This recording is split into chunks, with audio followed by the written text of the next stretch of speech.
one of the reasons why, on average, South Africa's maths performance is so incredibly low, because we've got this average approach to paying teachers.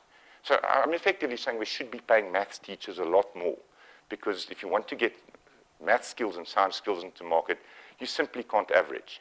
That's just one example. So what if you've got a maths teacher at a school where the school is performing really well and all the students pass, and you've got another maths teacher where the students don't pass? They get paid the same. You're averaging again. Teachers are just paid the same based on a formula that actually enforces averaging. And you ask why our education system isn't world-class or superb? It's a sin of averaging in the first instance. Now I'm going to use inflation. Okay, inflation is an incredibly important figure. CPI is used to set interest rate policy in South Africa. But you know, of course, that inflation is just an average, right? Okay, so we're using an average to make incredibly important decisions about what interest rates are in South Africa, or what index to use for certain adjustments, let's say in lease clauses. But, and I've done this before, and I must say the variability was more. But you can see that in urban areas, that 6.3% is actually lower. It's 6%, but in rural areas, it's more. On wine, something that I have a particular fondness for, I'm quite happy that it's 4%, but education, which is probably far more important, is quite high.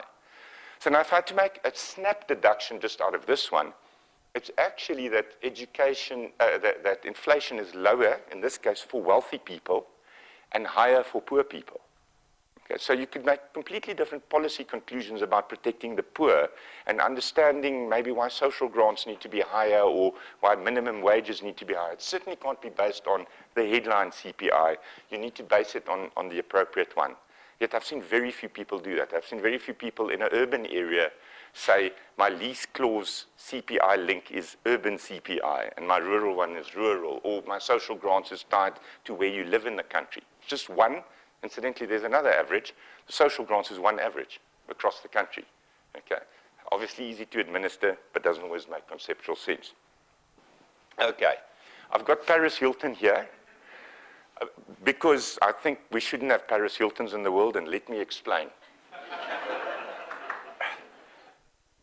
Most income tax systems in the world get it that you can't just have one rate of tax, because that would be an average, okay?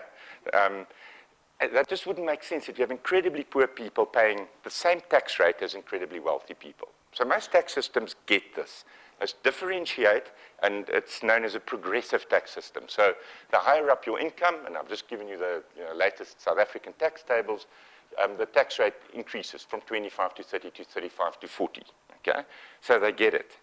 But there's one big gap where we average, and it's called estate duty.